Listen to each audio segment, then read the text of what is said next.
PEGI 18.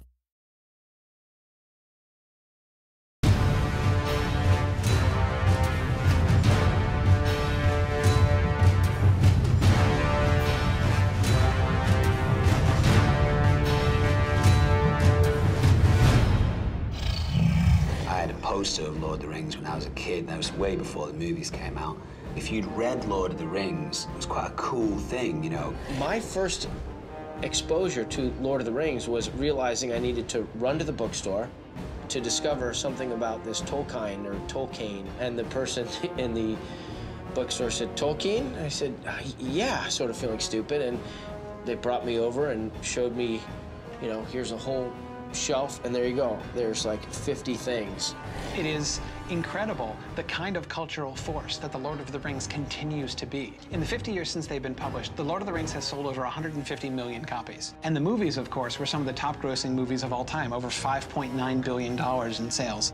I'm a pretty big Lord of the Rings fan. I don't dress up like any of the characters, but just short of that, I love Tolkien and always have. It's the greatest fantasy thing ever.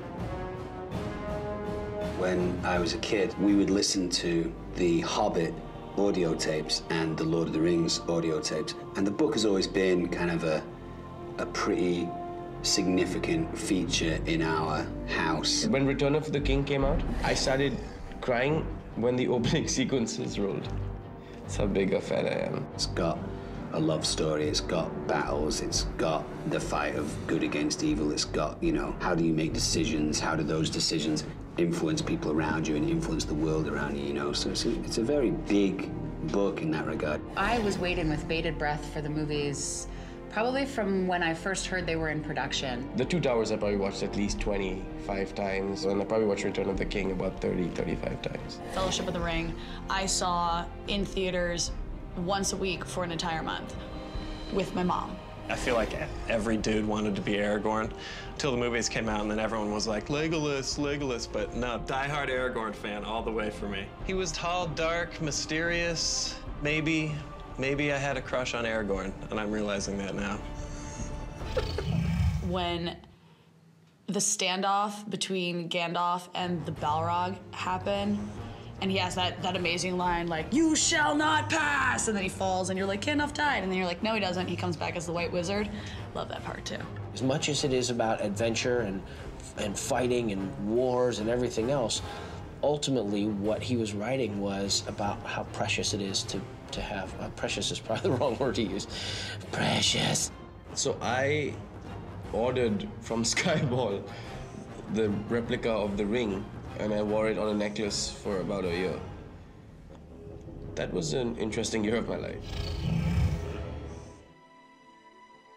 If you love Tolkien or Peter Jackson's movies, Lord of the Rings, The Hobbit, War in the North is just a fantastic opportunity to get to explore more of Middle-earth. It does such a good job of staying true to this world, to these characters. Within the story, we developed different personalities, and we were very conscious of trying to come up with personalities that would complement each other. And once again, that authenticity is very important. We won't be going back that way, I'm thinking.